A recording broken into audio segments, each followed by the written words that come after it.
everybody, and welcome back to another episode of Talking Cardboard. My name is Cory, and this is the final installment of my top 50 favorite board games of all time. This is board games 10 down to number 1. My most exciting, obviously favorite list to talk about. I am real excited to bring this to you. So let's get started with my number 10 favorite game.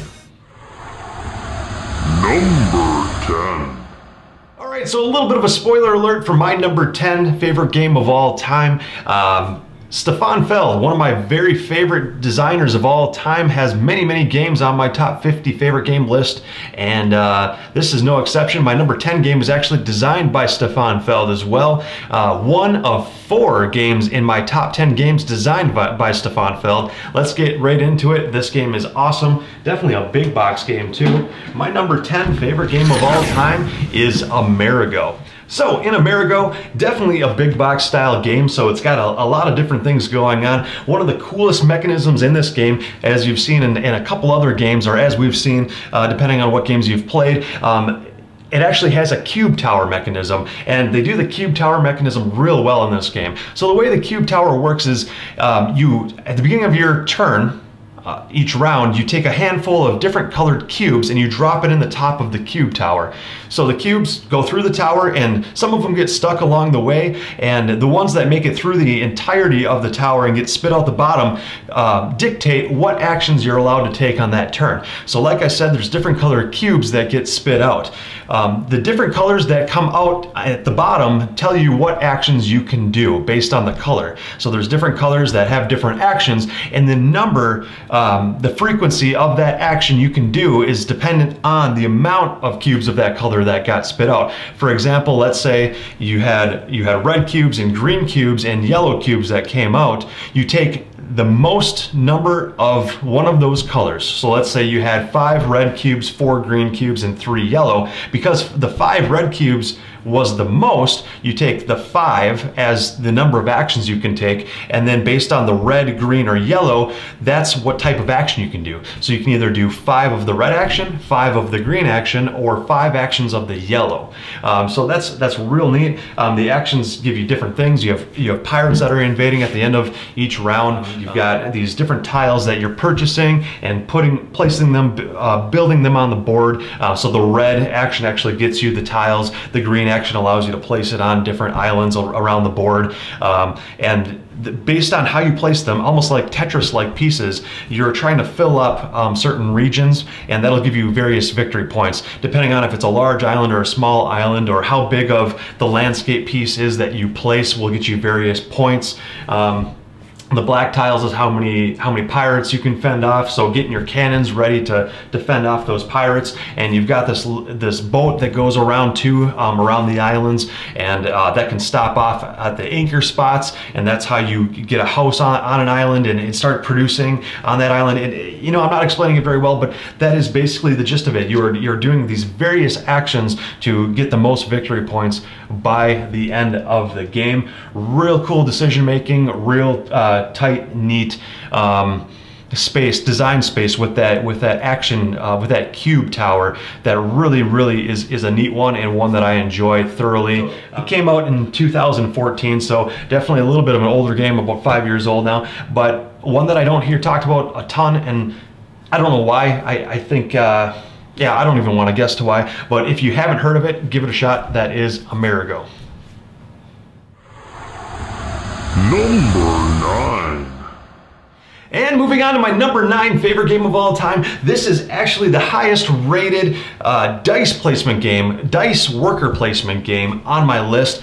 My very favorite one. And let's just get right into it. My number 9 favorite game of all time is the Voyages of Marco Polo. So like I said, this game is a worker placement game with dice. So I call it a dice placement game. That's my highest rated one. You are doing many different things.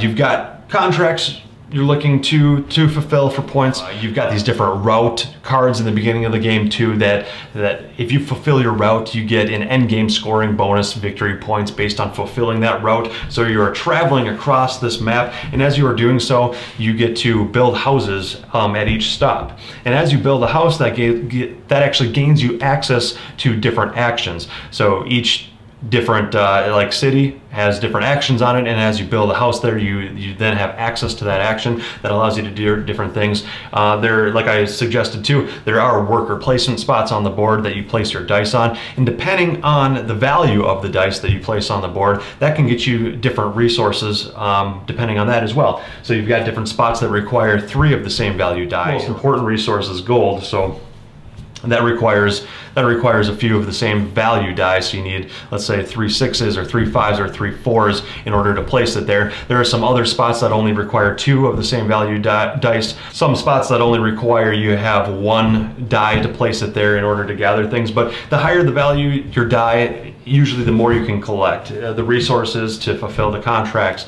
A real unique mechanism in this game that I really enjoy is that in most typical worker placement games, when you place your worker on that spot, it blocks that spot from all other players during that turn or during that round. In this game, it's a little bit unique. If somebody else would like to use that spot, they can actually place their dice on top of your dice by paying a fee. So the difference, it has to be a higher value die, but the difference between your dice that you placed in a previous turn, the difference between your die and their die that they place on top. For example, if I placed a 3 value die and they placed a 4 value die on top to use that spot because it's greater, that difference is 1. They would actually have to pay 1 coin to go there. So it actually costs more to use the same action that somebody had used previously to go ahead and use that action. And that is a really neat mechanism that I haven't seen a whole lot of games do, and that this one does very well. Very tight, very quick. Let's see, 20 to 25 minutes per player. That's very fast. I mean, in a 4-player game, you're looking at only about I don't know, an hour, hour and a half of time. Pretty quick once you know what you're doing. So it's light enough to where it flows real smooth and real quickly, but has definitely enough depth where there's a lot of decision making. Not only that, but each player at the beginning of the game is given a very, very powerful character that gives you a special ability unique to any other player at the table. And that ability is extremely strong, and all the other players have a very unique, well, it's unique, but a very strong ability as well. And you'll almost think the game is broken based on that ability. Like, oh, how come they get that and I only got this? And their ability always seems better than yours, but your ability seems better than theirs to them. So each player is given a very powerful, unique ability that allows you to break the game rules in a certain way, and that's a lot of fun to exploit as well, and to try to get good at and best your opponents with that ability as well. So that is Marco Polo, definitely one to check out. Number 8. All right, everybody, and on to my number 8 favorite game of all time. My number 8 favorite game actually holds a special place in my heart. It is one of the first 3 games I ever purchased in this hobby, and one that my wife and I picked out together, and we have adored ever since. It has not left the shelf, and it will never leave my collection. I have the expansion for it too, which is a good expansion. Definitely, we play with it every time, but one that is not necessarily necessary. One that you could definitely enjoy without the expansion, but this game is awesome for us. It's a gateway worker placement game that we still enjoy, being avid gamers and more into the hobby. It hasn't gotten stale or old, and that game is Stone Age. So in Stone Age, it is a worker placement game where you're sending workers out to different spots to gather resources, and you can turn those resources in to build huts for victory points, or you can trade in resources to buy cards. There's a matching element to the game as well. The more of a certain type of resource you collect on the card will be a multiplier for the amount of victory points you get as well. The player who has the most victory points by the end of the game wins, like in most typical Euro games. You are sending workers out, like I said, to different spots to gather resources. You've got a food spot, you've got wood, brick, stone, and gold. The more you go up on that path, whether it be food, wood, stone, or brick, stone, or gold, the higher up you go along the board, the harder it is to gather that resource naturally, and the more valuable that resource is as well. So the amount of workers you send to a spot depicts how many dice you get to roll to see how many resources you get back from that spot. So for example, if you go out to gather food, it is divisible by 2. So let's say you were to send 3 workers to go gather food, you roll 3 dice because the amount of workers allow you to roll that many dice. So you roll out the 3 dice, and let's say you add them up and it's a total value of 15. Well, food, for example, is divisible by 2. So 15 divided by 2, you round down because you can't make it, you can't round it up to 8, but you would get 7 food out of that. Moving up to wood, it's divisible by 3.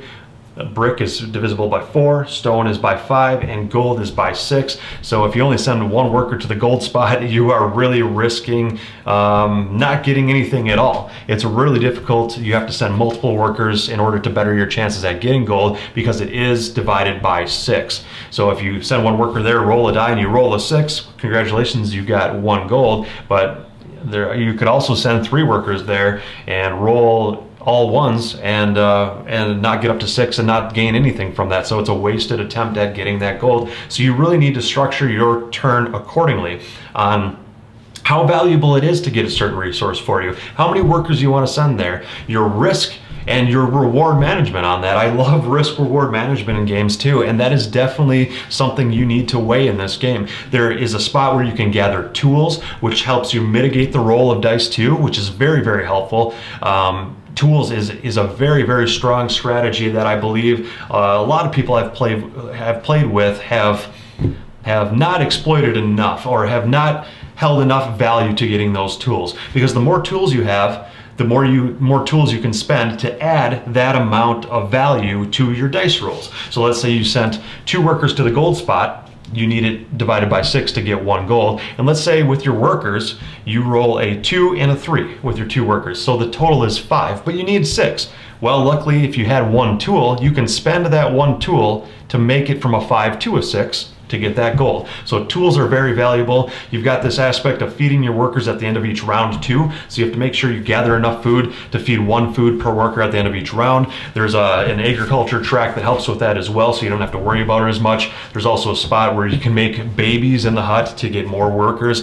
Obviously, the more workers you have, the more you have to feed at the end of each round, so you need to be very careful of that as well. And there's all these different spots, and it's just very fun to push your luck sometimes and mitigate your luck other times. So definitely some strategy in that. You need to hold weight to different things based on what you're doing and how valuable getting that resource or not getting that resource really is to you. And that is the fun in Stone Age. So if that sounds interesting to you, definitely go ahead and pick it up. I know they just had a 10th anniversary edition reprint of the game, which it's a 2-sided board where you've got a snow side. It adds a few different rules to it, and then you've got the regular side to the board as well. I did say I do have the expansion as well, and it just adds a few things to the game. Not a necessary expansion, but definitely a fun one to add if you're looking for a little more flavor out of the game. But that is Stone Age.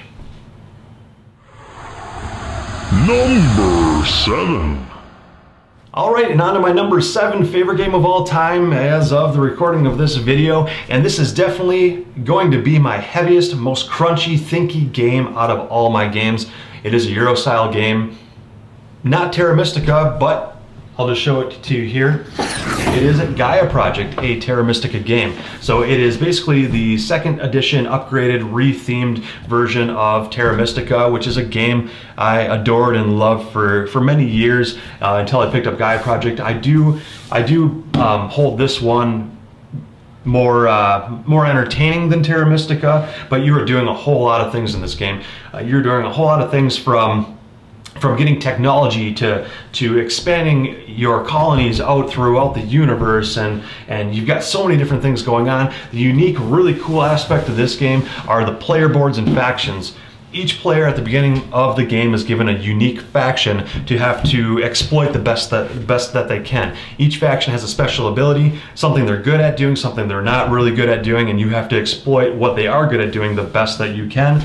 The boards are really cool, where you seed the boards with buildings at the beginning of the game, and those buildings are very hard to get out on the board. You start with the small buildings and you work your way up to larger buildings, and money is very tight in this game. Money and all the different resources are extremely tight, so there's a lot of min-maxing in this game. You have to do the most amount that you can with as few resources as possible.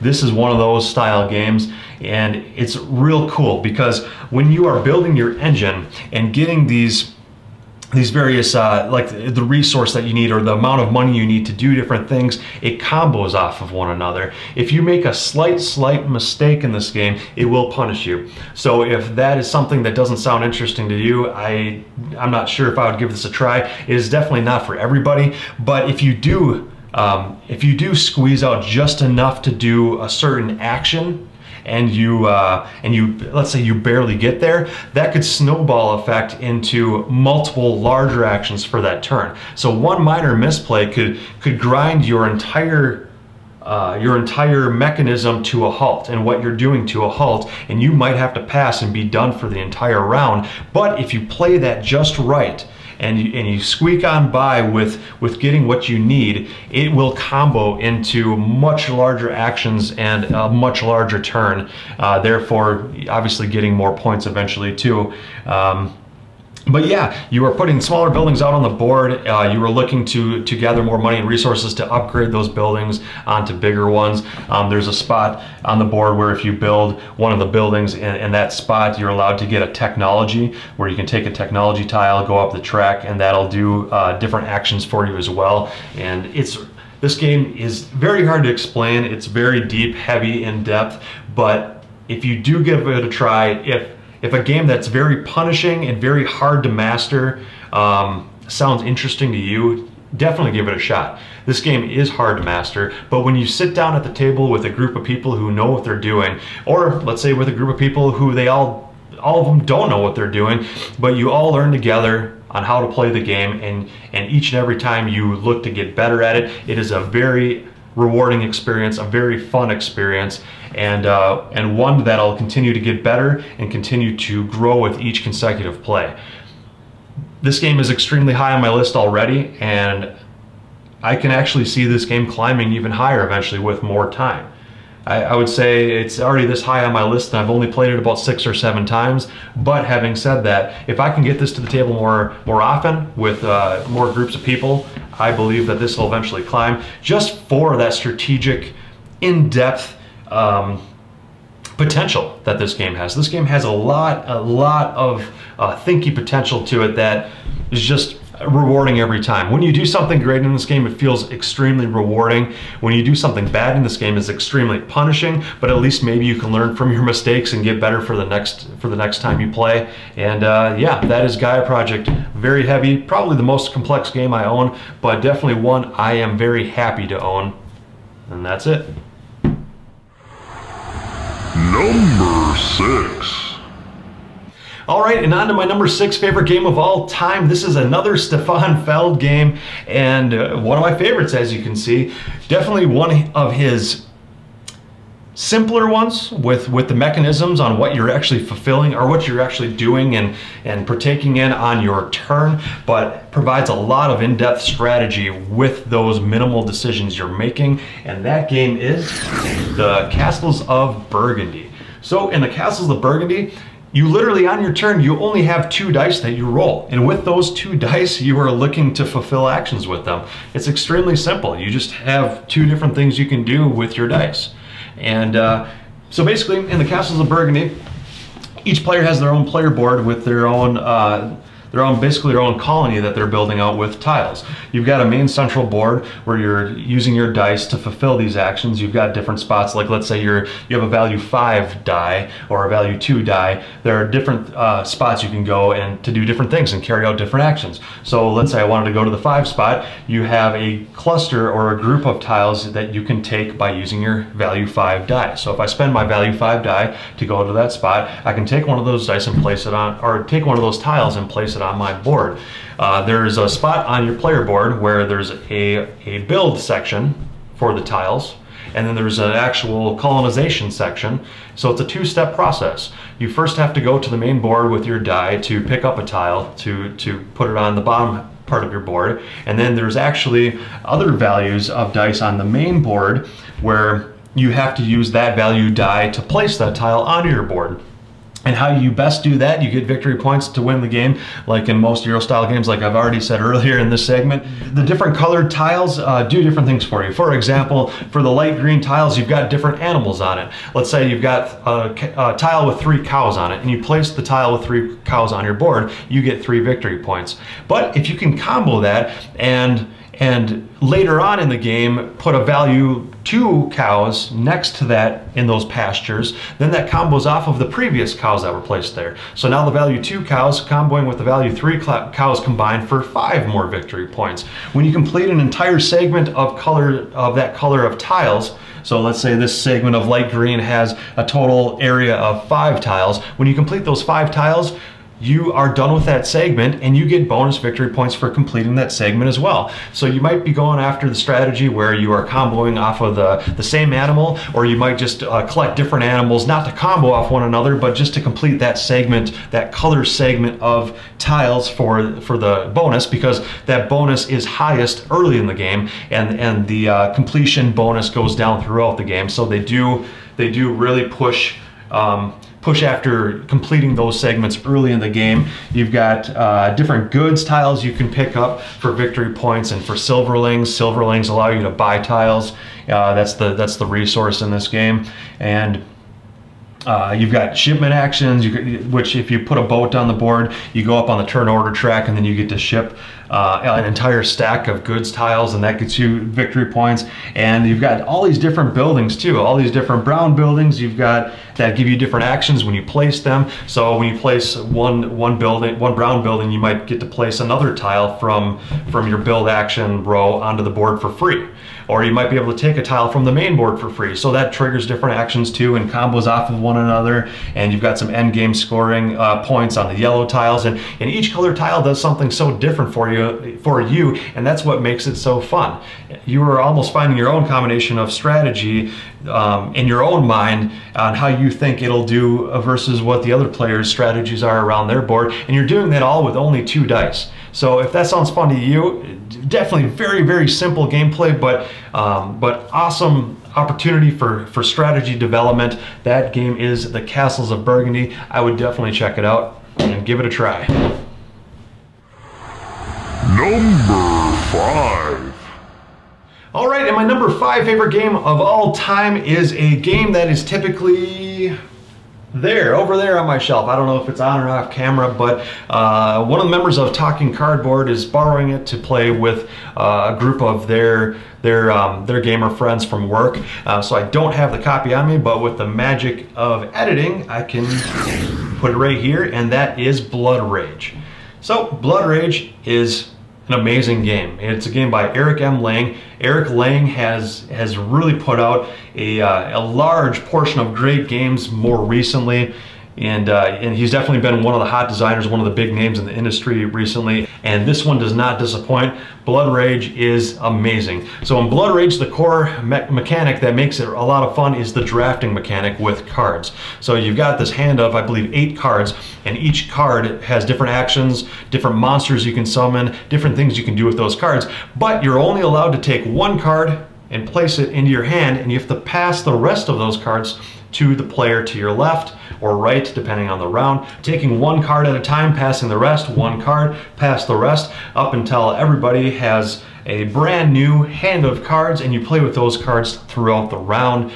Like I said, you're doing different things. This game has great miniatures. It's almost like an area control, territory control game. You've got these quest cards that have you go after specific goals in the game. So you might want to hold the most territories in the blue region, or the most territories in another region. So you've got these warriors that can invade in these different territories and march around the board to try to hold the most strength in those territories and win battles to get victory points. And basically there's also a pillage option where you can pillage these different regions to get the tile to increase your stats in that region too. So you've got 3 different stats. The different stats give you different things. Like if you win battles, you get victory points.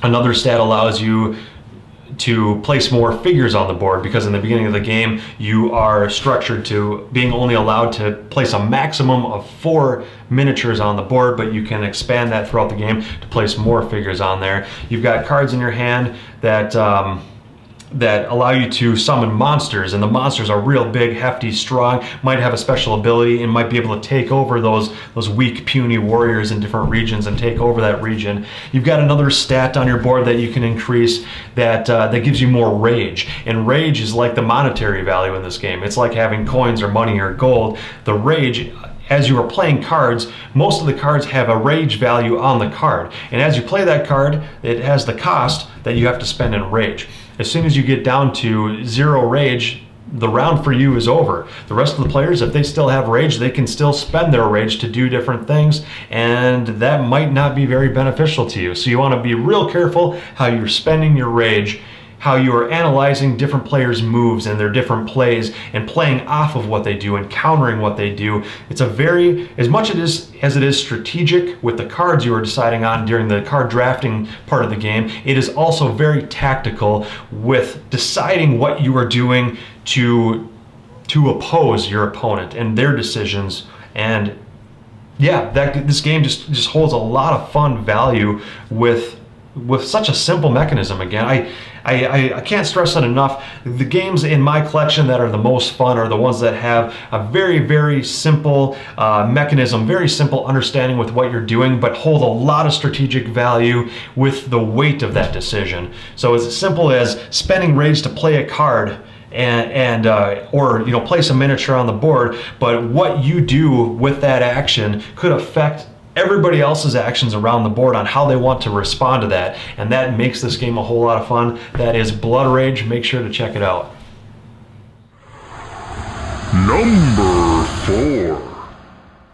All right, and my number 4 game is another Stefan Feld game, and still not my highest ranked Stefan Feld game on this list. Another spoiler alert, but this game is a great one by Stefan Feld. One that I adore and have always adored since picking it up. I have the expansion as well that adds a whole lot of fun to the game too.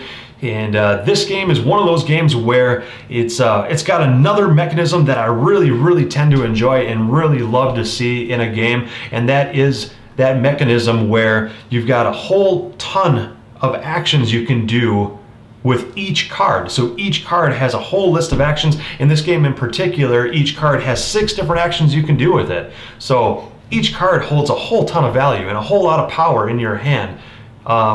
It makes it very difficult to get rid of cards and to decide what to do with those cards. And that game is Bruges.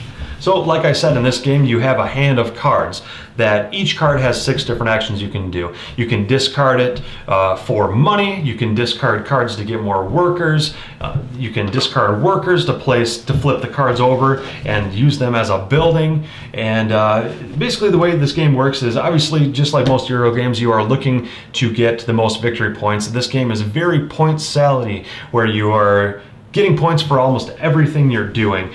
You've got a handful of cards with different personalities on it, and each personality has a different action on it. Also different amounts of victory points too. So the more expensive the card is to play, the more victory points it holds. Like I said, you can flip a card upside down and spend a worker of that color, the same color as the card, and use that card as a house. The houses are important because you need a house to place your personality or your person in. Otherwise they have no place to live, so you need to do that before you're allowed to play the card. But as soon as you do build a house or have a couple houses down in front of you, you can then start spending money to place those people in those houses to have special ability actions for the rest of the game. Or sometimes they're one-time real good actions. Also, at the top of the cards, they hold end game victory point value as well. You've got these dice that you're rolling out at the beginning of the round, and those tell you different things you can do. You've got a reputation track, any value dice 1 to 2, you add up all those together, and that is how expensive it is to go up on the reputation track For example, all the value 5s and 6s of the dice rolled, yeah, they're really good for getting money with those, because if you play a card of that same color, you're allowed to take that many coins. So if you have a value 6 blue or a value 6 yellow, if you discard a blue card, you can take 6 coins. If you discard a yellow card, you can take 6 more coins. So that's real strong. But any values 5s and 6s also get you a threat marker of that color as well. If you get 3 threat markers of the same color, something drastically bad happens, like losing all your money, or losing all your workers, or you have to burn down one of your houses. And if there's a person in it, the person burns down with it. So you lose that special ability and those endgame victory points with it. You've got these canals that you're building out. You can discard cards of that color to build a canal. And as you build them out, they get you more victory points by the end of the game as well. If you complete one full canal, you get a statue that gets you victory points. And as you can see, it just keeps building and building and building. And every action you do has victory points associated with it, has more and more victory points. And that makes this game a whole lot of fun for me. I love games that are point salad and that just give you points for everything, and it makes you feel so smart, and it makes you feel like you're doing something great with each turn. But I don't always win, and you know, it's about half and half. The time I play, times I play this game, I win. Half the time I lose, but it's a whole lot of fun, because even if you do lose, you feel like you could have maybe possibly done something different that you want to try in the next game of this that you play, where maybe you could have used one of those 6 actions on that card differently, or you could have used it better, or comboed off the different actions better, and you may have seen a couple of your misplays, or what you could have done differently. And that is a sign of a great game, in my opinion. That is Bruges, definitely one to check out. Number 3. All right, and my number 3 favorite game of all time is obviously an amazing game to me. It doesn't have a theme that appeals to everybody, but that's okay. Even if this theme doesn't appeal to you, which the theme is winemaking, it is still an awesome, awesome, awesome worker placement game for both as more of an entry weight level worker placement to the hobby, a medium, heavy. If you've been playing for a while, it's great. If you're just getting into the board game hobby, it's great as well. And this game is just amazing. And that is Viticulture, especially the Essential Edition. I'm specifically talking about Viticulture, the Essential Edition.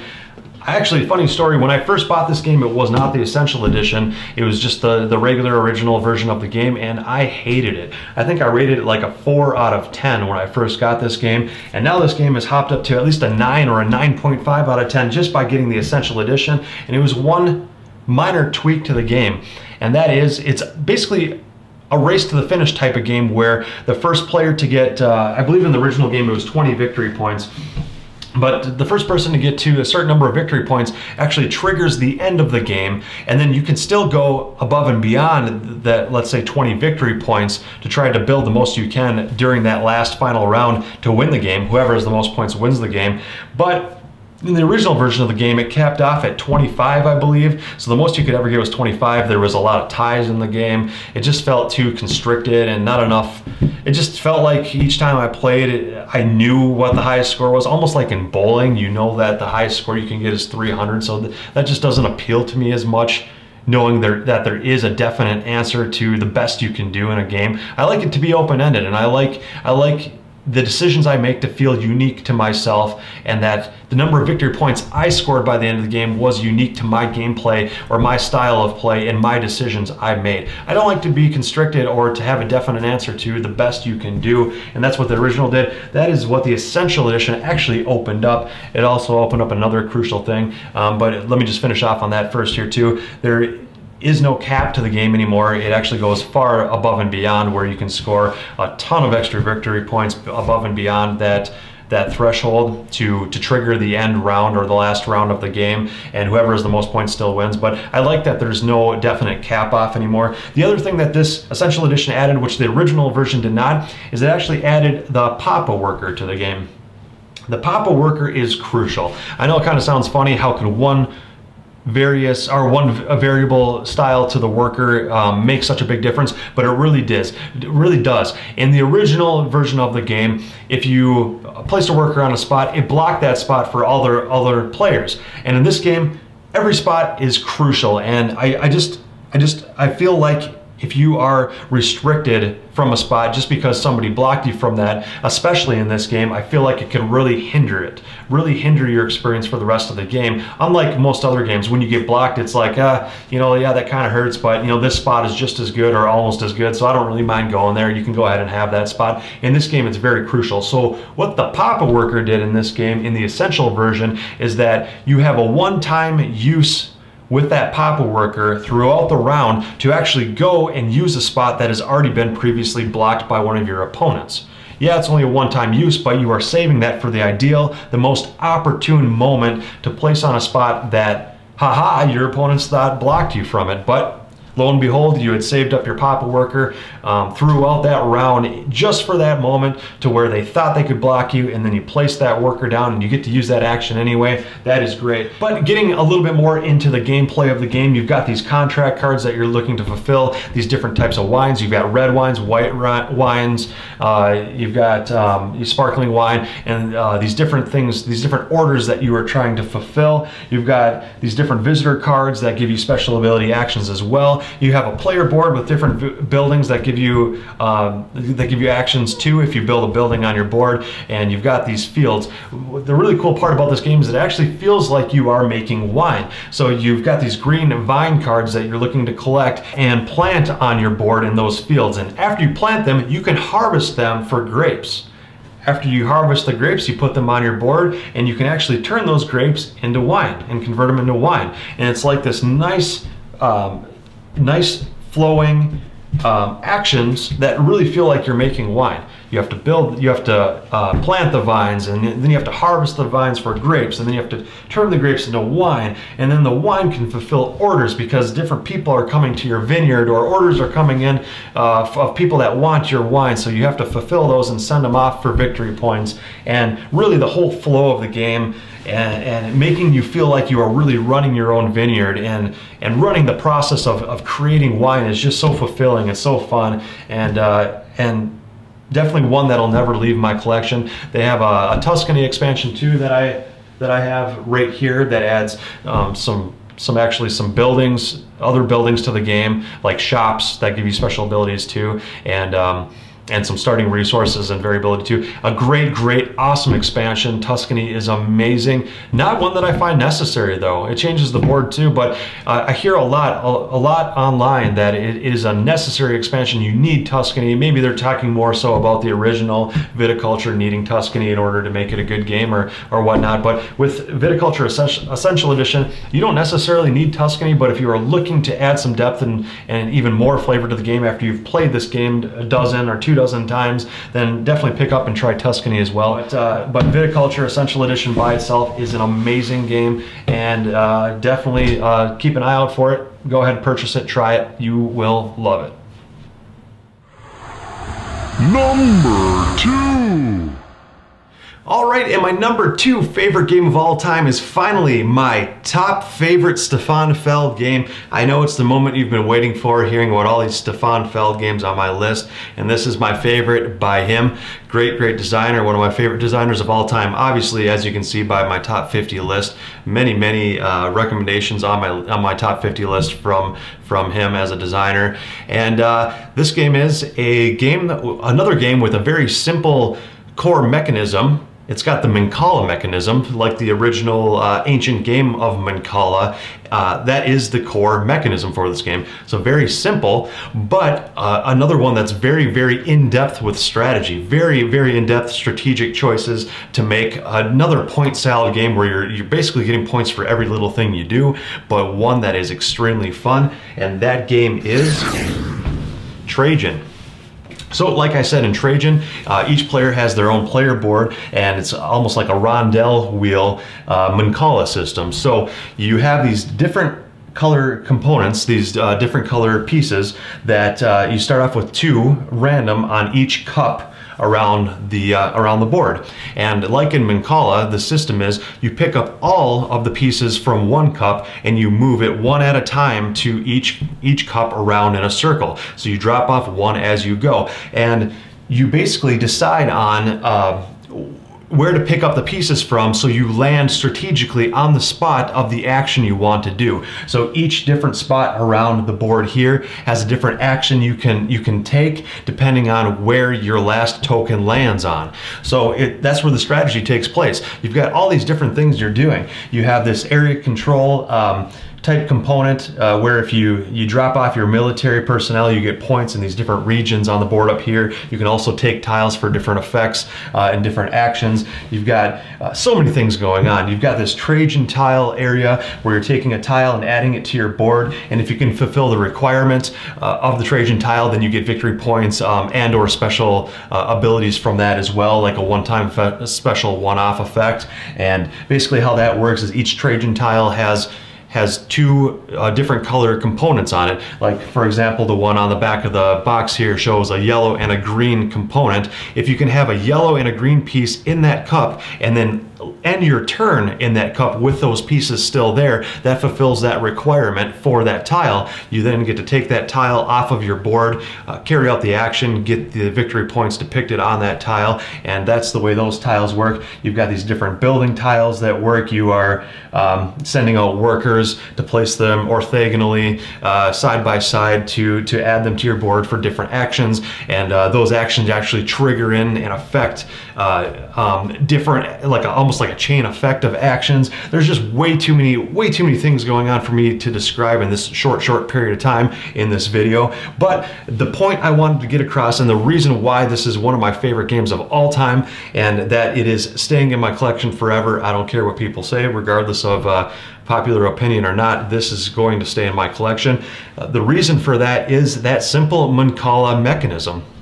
It's just so satisfying to look at your board and to try to figure out the best action in an opportune moment to take the best action you can, and all with that you're just moving components around this rondel, this round board. And when you pick them up, it's real fun deciding on how many of those components, you're dropping off one as you go at a time, how many of those it'll take to get around to that exact action you need to do the best move you can do at that time. And just the puzzle aspect of it is just so fun too, because as you're dropping the components around the board, those are adding additional pieces to each cup as you go, and depending on where you pick up that next turn, from what cup you pick up from, and drop one off at a time, that'll add different amounts of pieces to various cups, and that'll actually change what you're able to do and what actions you're able to do with future turns. So that alone is just awesome fun, a great puzzly strategic aspect that you're messing with in your head. And if that sounds interesting to you, I'm sorry I couldn't go into more depth about the exact gameplay, but if that Mancala mechanism, trying to maximize that for different strategies and getting just a plethora of points sounds interesting to you, then pick this one up and give it a try. I guarantee you won't be disappointed. That is Trajan. Number 1. And finally, on to my number 1 favorite board game of all time, or at least up until the recording of this video in March of 2019. My list could change and vary based on what month of the year it is, what year it is, obviously. I don't know if I'll revisit this list 6 months from now or another 12 months from now to see what games have either dropped off or climbed higher on the list. But as of right now, this next game is my favorite game of all time. It's a bit of a surprise. It's from designer Alexander Pfister. I wasn't real heavy into his games and didn't really know much about him when I first got into gaming, but the more games of his I've checked out, the more and more I am starting to like this designer. This game of his is another game where I've talked about, I actually just talked about with Trajan, where it's got a simple core mechanism or set of 2 mechanisms that really dictate the entire experience of the game, but allow for so much in-depth, unforeseen strategy that it just is loads of fun. And in this game, it is partial deck building, along with moving your cowboy along a track, if that doesn't give it away, moving your cowboy along a trail, and whatever tile you land on, your cowboy in the beginning of the game can move anywhere from 1, 2, or 3 spaces forward along the trail, and whatever tile you land on, that tile tells you the action or 2 actions you're allowed to take on that turn. You just rinse and repeat. You keep going along the trail, taking actions as you go, along with a little bit of deck building. Let me just show you the game here, so I'm not talking about it too much before showing you what it is. But this game is just fantastic, and that game is Great Western Trail. Yes, Great Western Trail, definitely still a hot game. Came out a couple of years back now, a few years back now, and it's still talked about. And I know it's not for everybody, it's not everybody's cup of tea, but like I said, it does have a deck building aspect to the game where you're building this deck of cows and trying to manipulate that deck to get better and better cows in that deck as you go.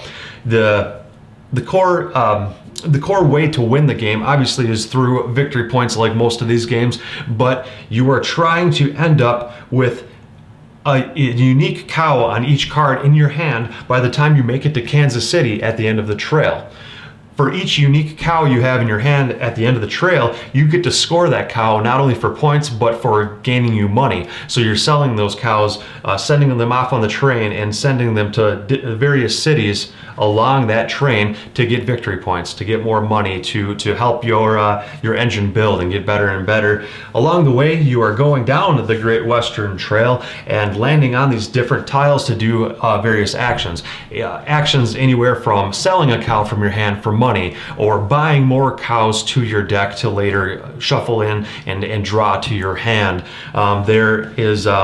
There are building houses on spots on this trail too. So not all the spots are filled up on the trail at the beginning of the game. You've got some empty spots where people can build their own location tiles and place them where they would like. So they almost strategically place them on the board, whereas people might travel through, other opponents might travel through their tile and have to pay them money just for traveling through.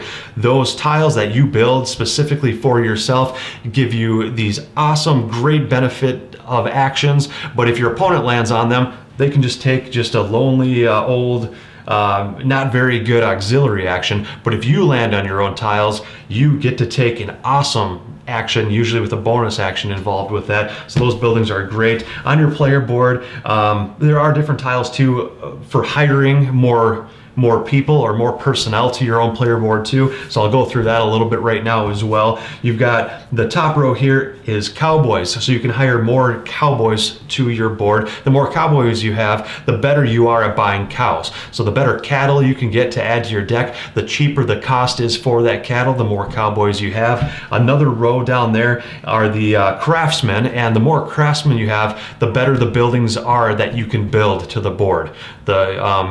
The more craftsmen you have, the better the buildings are. Obviously, they get more expensive, the better the buildings are too, but those buildings don't get unlocked until you have the required number of craftsmen hired to your board. And then the last row is for engineers. And the train engineer track, the more engineers you have, the further your train can move at the end of each round. And why that's so handy is that the further your train moves, it unlocks later and further out cities that you can send your cows to. So if your engineer hasn't moved the train very far along the track and you're wanting to send your cows out to a further city for more victory points, it could cost you a lot of extra money, a lot of extra train stops that you have not visited or passed yet. You have to pay 1 coin per stop that you haven't gone past yet up until the city you wish to drop your cows off at. So why that's so great to have that engineer and further along the track, it also opens up station tiles where you can get these bonus tiles that really enhance your turns, each and every turn, your actions on your turn throughout the game. Not only that, but you can drop your cows off for more victory points at a cheaper cost too. So those engineers are real handy. So cowboys, craftsmen, and engineers, all 3 of them are viable strategies. You can go after 1, you can go after 2, you can try to go after all 3. It's a little bit harder to do that, but if you can focus on one of those 3 strategies and really any one of those strategies could work for victory. You don't have to follow one specific path, and that's what makes this game so great. So simple. You just move, take out the action, add some cows to your deck as you go too, and just try to manipulate it best to drop off your cows at the end of the trail. Once you do that at the end of the trail, your cow moves all the way back to the beginning of the trail again and goes through the same thing all over again. There's a lot more to this game that I'm not really explaining or getting into very much. I think that just basically describes it in a nutshell for you, though. Should be enough to describe it to see if this would be a game that you would potentially like or not like. But that is Great Western Trail, an awesome, fantastic game. I picked up the expansion as well. I haven't gotten a chance to try it out yet, but the base game alone is just fantastic. And if that sounds interesting to you, definitely pick it up. I don't think you'll be disappointed. And yeah, there you have it. That is my favorite game of all time of March of 2019, Great Western Trail. So there you have it. That wraps it up for this segment of my top 50 favorite board games of all time as of March 2019. For all of you who have stuck through this entire list with me, I really appreciate it. I really do wholeheartedly appreciate it. Without you, these videos wouldn't be possible.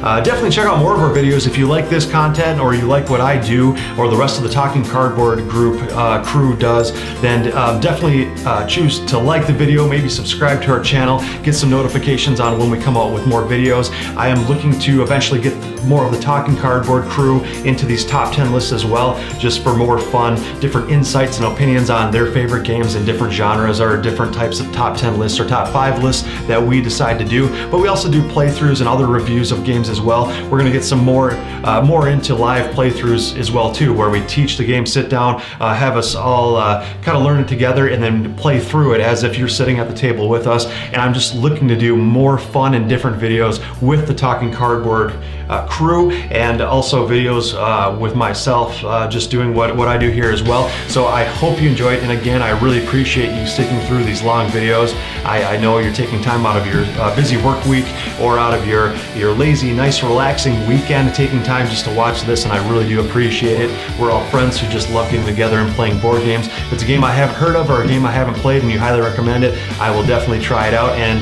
get it to the table a few times, and would love to do a review on it and talk with you all more about it as well. And thanks for watching.